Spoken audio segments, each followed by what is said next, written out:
सास बनी डंडे वाली भूत। शिखा की नई नई शादी हुई थी। उसका मायका और ससुराल दोनों कानपुर में ही थे, इसलिए उससे मिलने उसके भाई अक्सर आते जाते रहते थे।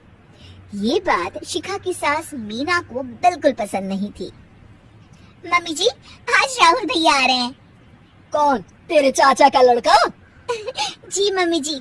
अरे पर वो तो दिल्ली में रहता है ना। हाँ मम्मी जी, उन्हें कल सुबह दिल्ली के लिए निकलना है, तो वो आज मुझसे मिलते हुए कल सुबह यहीं से निकल जाएंगी। हमने तो धर्मशाला खोल रखी है ना। कुछ कहा क्या मम्मी जी? मैंने कहा हाँ, आने दे तेरे भैया को, जमकर खातिरदारी करेंगे। अब तो कुछ करना ही पड़ेगा, इससे पहले कि मेरा घर धर्मशाला बन जाए। ये कैसी बातें कर रही हो मीना? सच ही तो कह रही हूँ।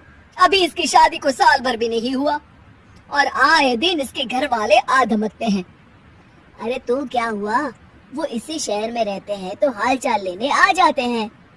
इस बार मैं उनका हाल और चाल दोनों ही बिगाड़ दूंगी। अब बहुत हो गया जी। अरे ये कैसी बातें कर रही हो?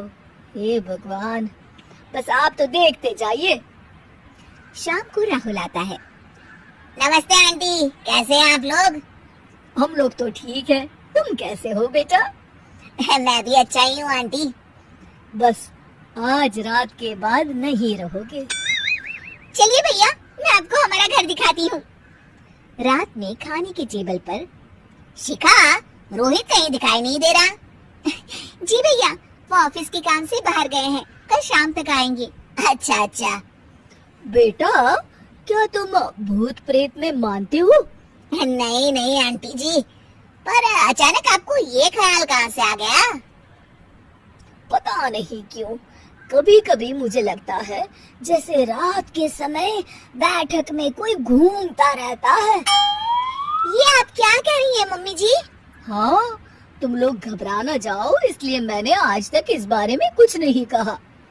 ये आपका वहम होगा आंटी जी, ऐसा कुछ नहीं होता। हो सकता है।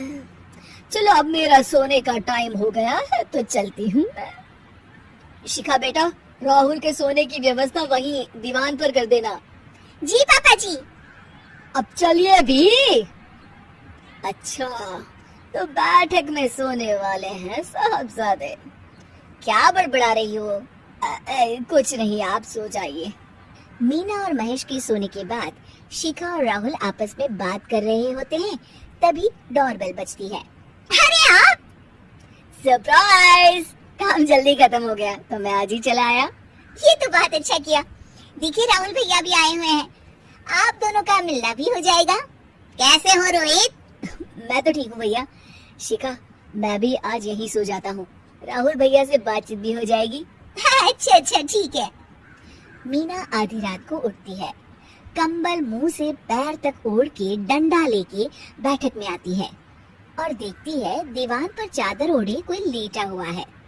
देखो तो कैसे मजे से सो रहा है बहन के ससुराल में।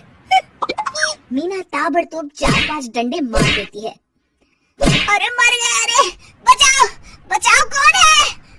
मीना जल्दी से अपने कमरे में भाग जाती है। हे भगवान, ये मैंने क्या किया? ये रोहित कहाँ से आ गया? लगता है ये नालायक राहुल मेहमानों वाले कमरे में सो गया होगा। आज तो इसकी खैर नहीं। उधर बैठक में, अरे क्या हुआ रोहित? मैं बाथरूम में था, तुम्हारे चिल्लाने की आवाज सुनी। पता है भैया, मैं सो रहा था, अचानक से कोई आकर मुझे डंडे मारने लगा। ये क्या कह रहे हो? लगता है तुम भी आंटी की तरह भूत प्रेत में मानते हो। नहीं नहीं भैया, सच में कोई आया था।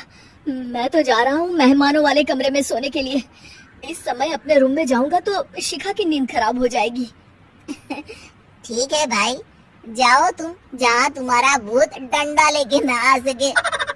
थोड़ी देर बाद मीना कंबल ओढ़ के डंडा लेकर मेहमानों वाले कमरे में पहुँच जाती है। वो बिस्तर पर सोए रोहित को कई डंडों से मारने लगती है।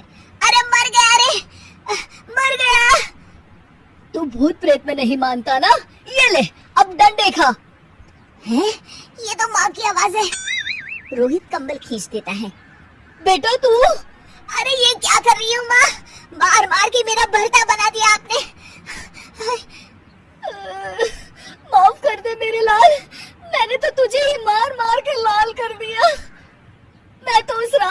बच्चे को सबक सिखाना चाहती थी। राहुल भैया को? हाँ बेटा, मुझे लगा अगर उसे डंडे मारूंगी तो शिखा के मायके वाले यहाँ आना छोड़ देंगे। हे भगवान, माँ, ये घर शिखा का भी है, उसके घर वाले जब चाहे आ सकते हैं। हाँ बेटा, आज मुझे भगवान का इशारा समझ में आ गया। मैं कितना गलत करने चली थी और अपने ही बेटे को चोट पहुंचा दी। अब चुपचाप जाके सो जाओ माँ, और किसी को कुछ बताने की जरूरत भी नहीं है। शिक्षा